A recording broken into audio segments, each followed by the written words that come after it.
How you guys doing, ladies and gentlemen, boys and girls? It's Brandon Cruz Daily Fantasy Podcast, where I go and look alone plays and strategies specifically designed for GPPs. This is a show for people who are already informed in daily fantasy sports and how this contest operate. If you have any question lead and ask a stupid question, feel free to shoot them away at Twitter, BrandonCruzDFS. Most importantly, take everything you're going to insult and use your best judgment when making entries. Additionally, if you have a game of addiction, that's just not my problem.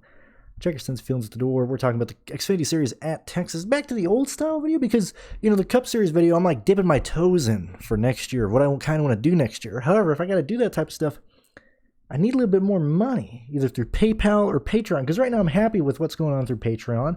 Once I start offering more stuff for free, either through videos or however it is, you typically start seeing more, you see less people go to your Patreon or less people support you.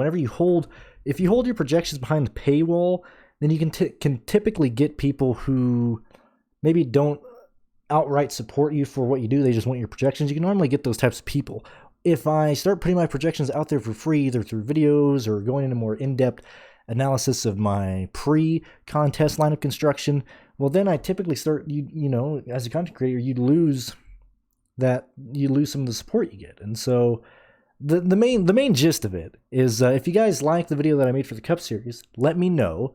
And then also, you still got to try and support me either through sending me some money through PayPal if you do well this weekend, or if you've done well this year and you like what I do, consider joining the Patreon, to where you will always get the projections no matter what I'm feeling like during the week, or no matter what I'm feeling like if I want to try a different thing, or you know what I mean. Like, basically, support me on PayPal, support me on Patreon. Thank you for being here. Now let's dive right into the Xfinity Series. And this is going to be a lot more traditional, to where I think this is another interesting slate. But let's start towards the rear of the field. Actually, let's go to the top. I like this slate a lot. I actually like this one more than the Cup Series video. Cup Series mainly because you can see more than just one guy running away with this race, and there's more place differential plays in here that can actually be useful, and not just there getting you fucking 4 place differential points or something like that. So for me personally, not going to Allmendinger, and we're not using the A, B, C's, D. We're using A's. They're in my pool. I like them. F's, I'm not using them. I like Cindic and I like Hemric.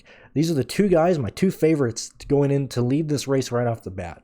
Other guys that I like in this situation are Kaz Grala and JHN and Hemric. Kaz Grala, more of a fringe lap leader play, but I think he's a bit underpriced as well. But for guys who are going to stay up in the front all day, going to be getting fast laps, going to be getting laps led, it's Cindic, Hemric, and JHN and Hemric. Those are my 3 favorite guys entering this weekend.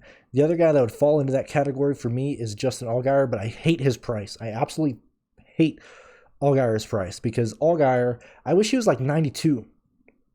I wish he was around Haley or Gregson, because Allgaier at this price needs to kill the field, and I just don't see it. So if I'm building lineups with Allgaier, it's because I'm building those lineups with Allgaier killing this field in mind.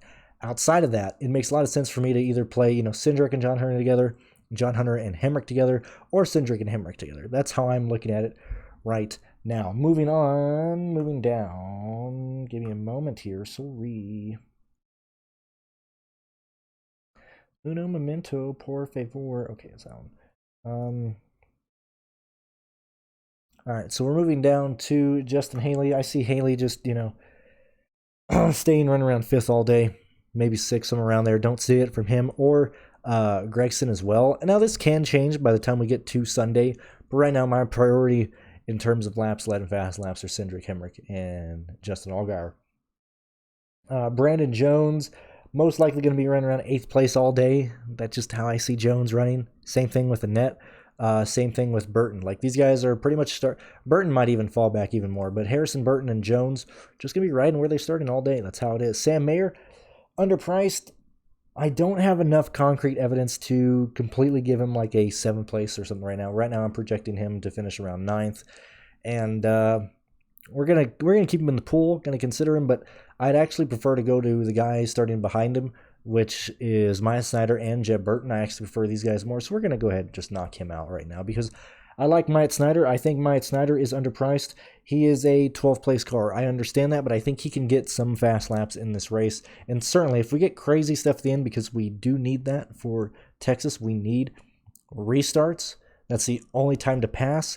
If these guys end up wrecking for the lead, like they did, very similar to Michigan, to where they take out a lot of top 10 contenders, I think a guy like Myatt Snider is going to be right on the edge of being optimal in that situation. Same thing with Jeb Burton.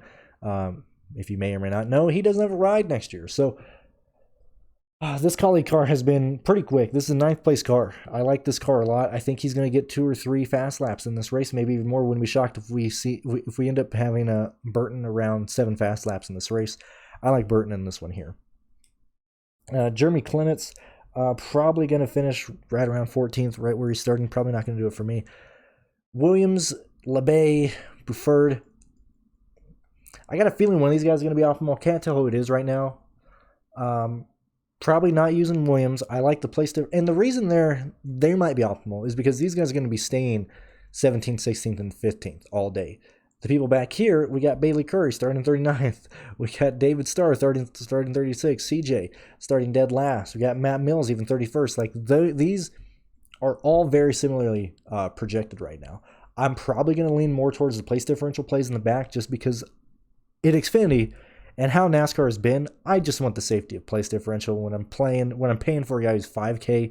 Give me the place differential. I'm fine being safe in that sense right there. So for right now, we're going to remove these guys from the pool and play the guys in the back. Brandon Brown starting 18th. Brandon Brown should finish around, I'm giving him around 13th, 12th right now.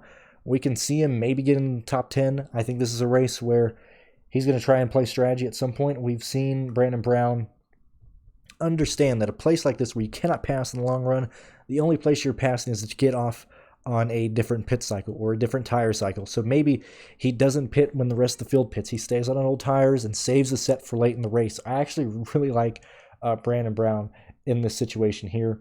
I would not be shocked to see Brandon Brown finish 9th or 8th in this race and easily score over 40 points in this race. And this is one of his better tracks, even looking back at the last couple of years, 13th, 5th, 11th, 15th, 17th, 18th. Like, this is a good track for Brandon Brown. I like this guy for top 10. Oops, I'm on this one.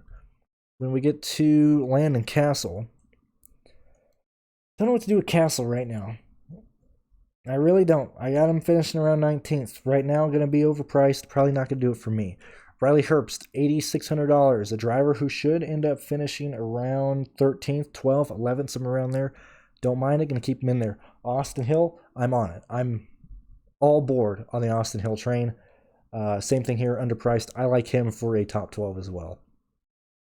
Ryan Sieg, top 15 car here. Like, this is where I like these. Like, I like Herbst, Hill, and Sieg a lot, which is a reason why, you may not want to go Jeb Burton. You may not want to go Snyder. That's why, I say, hey, come check, go to my Patreon, support me so you can see where my projections differ on these guys, because I like Snyder, I like Burton, I like Hill, I like Herbst, I like Sieg, but you got to see who I like more based on my projections, but I like these guys a lot. This is a race where I kind of want to pinpoint 1 or 2 dominators, which I'm doing, Cindic, Hemric, John Hunter Nemechek, and then kind of staying in the 8 and 7K range. I really don't want to pay up for, I don't want to pay up for more guys, maybe a Casgrella lineup here and there. But if I'm playing 1 or 2 of, I'm probably going to be overweight on John Hunter Nemechek. Like, he'll probably end up being my highest owned driver.